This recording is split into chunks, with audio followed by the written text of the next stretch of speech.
Bonjour, bonsoir. Euh, Nous allons maintenant vous présenter notre programme qui porte sur le cassage de mots de passe. Et là, ça va se faire par la méthode de dictionnaire en passant par le hachage. Maintenant, là, on a les bibliothèques Java importées qui nous seront utiles au cours de ce code. Et là, nous avons la classe dictionnaire HS pour dire hachage, qui est le but de cette programmation aujourd'hui. Et là, on a la méthode main. Là, on crée une variable mot de passe qui est qui est saisie par l'utilisateur. Et là, c'est pour calculer le nombre de temps que va utiliser le système pour exécuter ce code. Donc là, on met un temps début, un temps fin et un temps d'exécution qui prend le temps de fin moins le temps de début. Et là, c'est des bibliothèques qui permettent de calculer depuis qu'on a commencé jusqu'à la fin. Et là aussi, on a ouvert un fichier appelé MDP pour des mots de passe .text qu'on demande au dictionnaire scanner de recevoir ce fichier. Maintenant, ici, on va parcourir le fichier ligne par ligne. On va parcourir le fichier ligne par ligne, comme là, on a demandé à tant que dictionnaire scan. Il existe une ligne dans le fichier, une ligne suivante dans le fichier. La variable mot deviné prend le contenu de cette ligne et il calcule le hachage de ce mot en utilisant la méthode hash qu'on va expliquer plus tard dans la vidéo. Et il compare ça au mot de passe donné là, au mot de passe tapé par l'utilisateur, c'est-à-dire le mot de passe à deviner. Il compare le hachage du mot de passe trouvé au niveau du fichier mdp.text, c'est-à-dire au mot de passe qu'il a besoin de deviner. S'ils sont les mêmes, alors là, si il retourne true, il met mot de passe deviné avec succès. Il retourne pas le mot de passe tapé par l'utilisateur, mais le mot de passe trouvé au niveau du fichier. Sinon, il met hash différent. Et après, il sort en donnant le temps d'exécution. Et là, euh, il ferme le fichier du dictionnaire. C'est ici, dictionnaire scan close. Maintenant, là, c'est un message d'erreur pour dire que, par exemple, s'il n'a pas trouvé le fichier, pas. Et là, on va maintenant s'intéresser à la méthode H qui est le but de cette méthode commence par essayer d'obtenir une instance de l'algorithme SHA-256 en utilisant message digest.getInstance SHA-256 ici. Si cet algorithme n'est pas disponible, une exception non search algorithm exception est levée et un message d'erreur est affiché.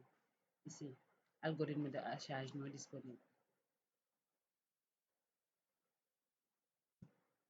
Une fois l'algorithme de hachage obtenu, c'est-à-dire ici, si la condition est obtenue, get byte standard charset UTF-8 est utilisé pour obtenir la représentation des octets de la chaîne mot deviné en utilisant l'encodage UTF-8.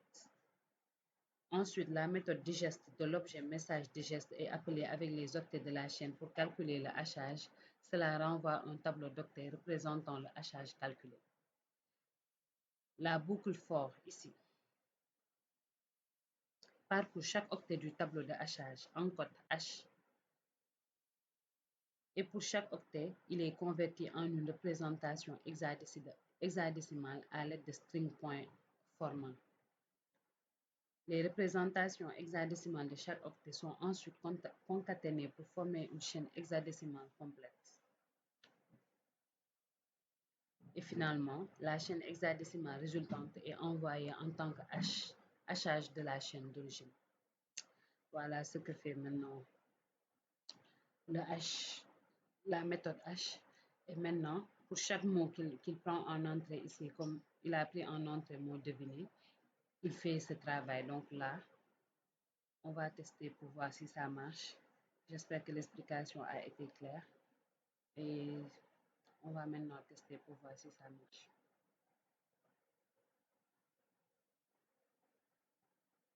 Là, on va mettre Java C, nom du fichier.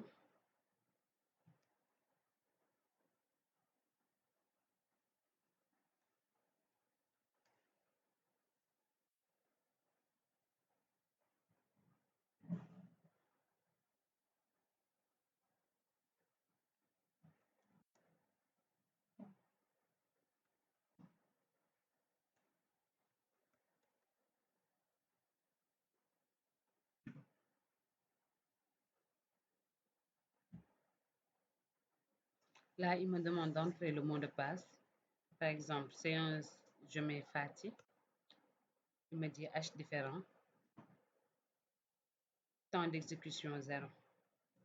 Là, on va vérifier, par exemple, le fichier texte.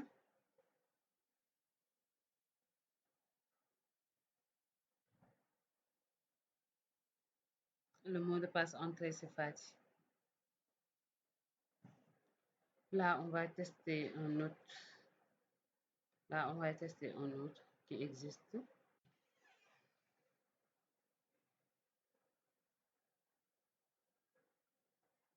On va mettre love. Il dit mot de passe trouvé avec succès, temps d'exécution 0. Donc là, je pense que c'est bon pour l'attaque par hachage à l'aide de la méthode dictionnaire. Maintenant, on va passer à l'autre cas, c'est-à-dire les requêtes HTTP par méthode de dictionnaire aussi. Sans plus tarder, maintenant, on va passer aux requêtes HTTP. Ici, on a créé un formulaire de connexion normal qui prend en entrée un login et un mot de passe après de pouvoir cliquer sur se connecter. Mais dès que l'on clique sur se connecter, la fonction call login est appelée. Elle initialise une nouvelle instance de l'objet XML HTTP request. XHTTP.onReadyState change est un élément qui se déclenche chaque fois que l'état de la requête change. Dans cette fonction de rappel, on vérifie si la requête est terminée, c'est-à-dire on vérifie si readyState égale à 4 et le statut de la réponse est OK, c'est-à-dire statut égal à 200. Lorsque la requête est terminée avec succès, la réponse de la requête est affectée à l'élément ID résulte. Et maintenant, xopen post formulaire.php, c'est-à-dire là où on a écrit le fichier PHP, ouvre la requête en spécifiant la méthode post et l'URL du fichier PHP vers lequel la requête sera envoyée. Et maintenant ici, XHTTP set request ready, non, XHTTP set request header définit l'entête de la requête pour indiquer que les données seront envoyées au format xw-form-url encodé. Maintenant là,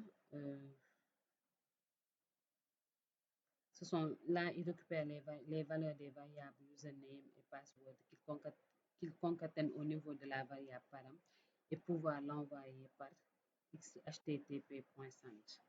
Maintenant, dès que cela est envoyé au fichier PHP, là, il prend le login, le mot de passe et aussi, il prend le chemin du fichier vers lequel il va vérifier par dictionnaire. Donc là, password.txt. Maintenant, ici, il vérifie si les informations seront envoyées par la méthode post. Et là, il vérifie, il affecte la variable username par le format username qu'on avait au niveau du code HTML. Et maintenant, là, c'est pas la peine parce que j'ai dû fixer ça parce que ce qui nous intéressait ici, c'était le mot de passe. Donc là, il vérifie ligne par ligne. Si les deux mots de passe correspondent, il met connexion réussie. Sinon, sans plus tarder, on va faire le test ici parce que là, c'est passé 2000 et ici, il n'y a pas de passé 2000. Donc, normalement, il devra nous mettre mot de passe incorrect. Voilà, maintenant, c'est pas la peine que je tape le mot de passe, je viens directement, je clique sur se connecter. Il me dit mot de passe incorrect. Et là, si j'avais à ajouter ici passé 2000,